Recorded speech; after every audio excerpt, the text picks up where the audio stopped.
Level 1, the intern who notices too much. The call comes at 4:52 p.m. on a Friday, right when you're packing up. Your supervisor doesn't look up from her screen. Before you go, pull these 40 accounts. Flag anything over 9,900. You don't ask why the number stops just under 10,000. You will learn that later. You're 24, 6 weeks into an internship at a regional bank's compliance division. Your job is boring by design. Cross-reference deposits, flag structuring patterns, file reports nobody reads, suspicious activity reports (SARs), three-letter acronyms that feel bureaucratic until you understand what they actually catch. You find it by accident. A used car dealership in a town of 11,000 people depositing $9,800 in cash 4 times a week, every week, for 8 months. You mention it to your supervisor like it's a fun fact. She stops typing. Write it up, she says. Don't tell anyone else. You don't understand yet that you've just touched the edge of something with a name, a hierarchy, and men who kill people for less than what you just wrote in a report. You go home that night feeling clever. You sleep fine. That's the last easy night you'll have for years. Level 2, learning the language. 6 months in, you're not flagging anymore. You're reading. You learn that money has a grammar. Cash doesn't move in straight lines. It layers. It shifts through shell companies, through invoices for services that were never performed, through real estate bought at prices that don't match the neighborhood. You learn to read a spreadsheet the way a doctor reads an X-ray, looking for the shadow that shouldn't be there. You get pulled onto your first real case. A restaurant chain, 12 locations, all cash heavy, all reporting revenue that doesn't match footfall data pulled from parking lot cameras. Someone is washing money through enchiladas and pretending it's demand. You trace $2.3 million over 4 months. You build a flowchart with 11 shell entities. Your supervisor takes it to a federal agent, and 2 weeks later, men in windbreakers with 3-letter agency names on the back raid 3 of the 12 locations. Nobody tells you this, but you did that. Your spreadsheet did that. You feel something you don't have a name for yet. Not pride, exactly. Recognition. You are good at seeing what people build to be invisible. The restaurant owner is never charged. He was a launderer, not an owner, a face for someone else's money. You learn the first real rule of this world. The person holding the crime is rarely the person who benefits from it. You start staying late without being asked. Level 3, the first real name. 2 years in, you move to a federal task force, higher clearance, lower sleep. Your first cartel-linked case has an actual organization behind it, a name you've seen in news stories about seized shipments and bodies found near the border. Your job isn't guns or drugs. Your job is the money after the drugs, the part nobody photographs. You trace $40 million in 18 months. Currency exchange houses in 3 states, money service businesses that exist only on paper, a jewelry business that sells gold bars nobody actually receives. You learn structuring, smurfing, trade-based laundering, invoicing a shipment of frozen shrimp at 4 times its value. So the difference in price becomes clean cash on the other end. You start seeing patterns in your sleep. You wake up at 3 a.m. with a wire transfer sequence in your head and write it on a notepad you keep on the nightstand. Your husband asks why you can't talk about work. You tell him it's classified. That's true, but it's also easier than telling him the truth, that the less you say out loud, the safer both of you are. You get your first real threat here, though you don't recognize it as one until later. A man approaches you in a parking garage, not aggressive, almost polite. He knows your name, he knows your daughter's school, he says nothing else. He just wants you to know that he knows. You report it, nothing happens. You start parking somewhere different every day. Level 4, the operator. By year 5, you're not chasing shell companies anymore. You're building the whole picture, the map of an entire financial network, from street-level cash pickups to the accounts in Panama and Dubai, where the money finally rests, clean, invisible, spendable. You clear $40,000 in overtime pay in a single case cycle and never once touch a dollar of the money you're tracing. That distinction matters to you now. You are the person who watches the river without ever being allowed to drink from it. You learn the real currency of this world isn't cash, it's information. A banker who tips you off before a suspicious wire clears. A customs broker who forgets to flag a shipment for the right price. A cartel accountant who defects because his own bosses started asking why the numbers didn't add up on his side. You become fluent in the invisible codes. You know which countries have bank secrecy laws that make tracing impossible past a certain point. You know which shell company jurisdictions issue documents in under 48 hours, no questions asked. You know that a $500,000 luxury watch bought in cash isn't a crime, it's a receipt. Proof that dirty money has become clean enough to spend loudly. You stop being shocked by scale. A case that would have terrified you at 24 is now Tuesday. You trace $180 million through 11 countries and feel nothing but the clean satisfaction of a flowchart that finally closes its loops. Your marriage ends around now, not from one event, from accumulation. The missed dinners, the silences, the version of you that comes home and can't turn off the part of your brain that's still tracing money at midnight. You tell yourself it's the job. It's not entirely the job, but the job makes a convenient place to put the blame. Level 5, the reputation. By year 8, people in 3 federal agencies know your name before they know your face. You're loaned out to Joint Task Forces, DEA, FBI, Treasury's Financial Crimes Unit. You've become a specialist in a specific cartel's financial architecture, a criminal organization moving an estimated $3 billion a year through a laundering network so sophisticated it uses legitimate import-export businesses as camouflage. You've built the map of their money for 6 years. You know their patterns better than some of their own accountants. You know which coffee export company in a mid-sized port city exists purely to convert cash into wire transfers. You know the names of at least 4 attorneys who structure shell companies for a fee of $15,000 per entity. No questions asked. Plausible deniability built in by design.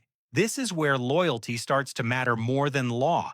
An informant offers you information in exchange for immunity for his brother. You don't have the authority to promise that, but you learn how to imply it convincingly enough that legal teams above you can finalize it later. You start operating in the gray space between what the law allows and what actually gets results. You tell yourself this is just pragmatism. Everyone around you calls it the same thing. You take a case personally for the first time.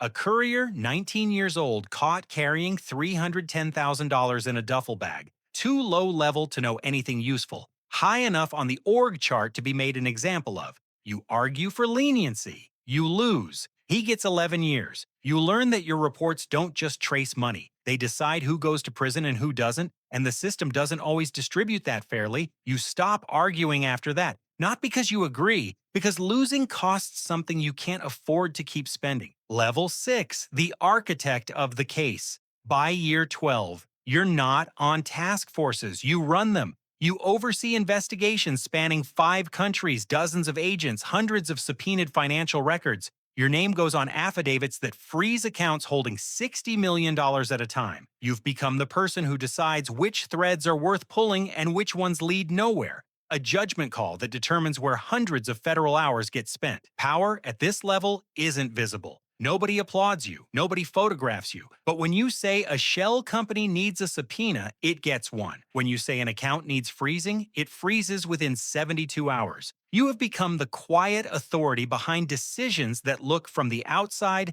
like they belong to someone else. You learn the real hierarchy of this world. It's not cartel boss at the top and everyone else below. It's a lattice. Lawyers who launder legitimacy, bankers who launder distance, politicians who launder cover, and people like you on the other side, laundering nothing, just watching, translating chaos into evidence. You get offered money for the first time. Not a bribe exactly, a consulting opportunity from a private firm that, you learn later, has cartel money 3 layers back in its ownership structure. $200,000 for information you already possess legally. You say no, you report it. The man who offered it disappears from the case files within a month, reassigned or worse. You don't ask which. You start to understand that saying no is itself a kind of currency. It buys you trust from your own side and danger from theirs. Your isolation deepens here. You can't talk about your work with new people you meet. You vet your own friendships without meaning to, watching for the wrong kind of curiosity.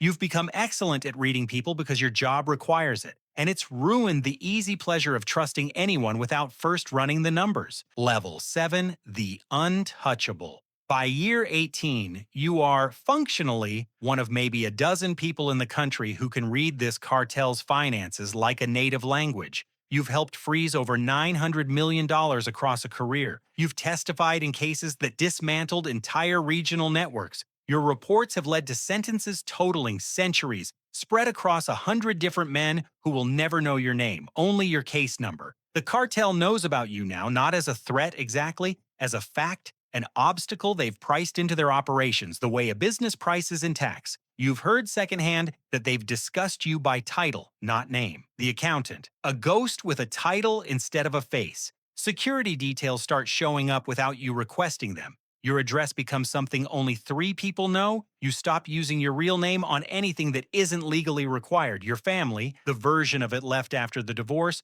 knows to expect long silences and short, cryptic check-ins because that's the shape love takes when your job makes you a target. You've become untouchable in the sense that matters most in this world. You're too valuable to kill and too protected to bribe. That's not safety. That's a different kind of cage. One built out of your own competence. You start to notice something uncomfortable. You don't fully trust the system you serve either. You've watched cases get buried when the money trail led somewhere politically inconvenient. You've watched men worth far more than the couriers you helped convict walk away with fines instead of sentences because their lawyers were better and their money was older. You start to understand that you were never actually fighting corruption. You were managing it, keeping it below a threshold society could tolerate, not eliminating it. This realization doesn't stop you. By now, stopping isn't a real option. You've spent 18 years becoming this. There's no life underneath it to go back to. Level 8, the ghost who built the map. By year 25, you don't work cases anymore. You are the case, the reference point every new task force is trained on. Your old reports are used as teaching material in federal academies. Analysts half your age study your flow charts without knowing your name, just your case numbers, cited like scripture. You've traced across a career an estimated $4.7 billion in illicit finance. You've helped convict men you'll never meet, in courtrooms you were never present for based on numbers you extracted from bank statements a decade ago. Your work outlives your involvement in it. That's what real power looks like in this world. Not visibility, but permanence. You live quietly now, consulting occasionally, mostly for agencies who want your pattern recognition more than your presence. You've stopped needing recognition because recognition was never actually the reward. The reward was always the clean click of a pattern finally resolving, a network finally mapped in full, chaos rendered for one exact moment into order. But you've paid for it. A marriage, years of friendships you couldn't fully have, a daughter who grew up mostly through phone calls, who understands you less than she'd like to, because you were never able to tell her what you actually did all those nights you came home late and silent. You sit with this most evenings now, not with regret exactly. Regret implies you'd choose differently. You wouldn't. You understand the cost and you paid it. And the version of yourself who started this, the intern flagging a used car dealership, would not recognize what he became, would not perhaps forgive it. You are, in the truest sense, a ghost, a name in old case files, a method taught without a face attached. The system moved through you and kept moving, and you're no longer sure if you shaped it or if it simply used you until you were finished being useful in the way it needed. Somewhere, tonight, in a regional bank's compliance office, an intern 6 weeks into her first job is told to pull 40 accounts and flag anything over $9,900. She doesn't ask why the number stops just under 10,000. She thinks this is just paperwork. She doesn't know yet what she's about to become, but she will.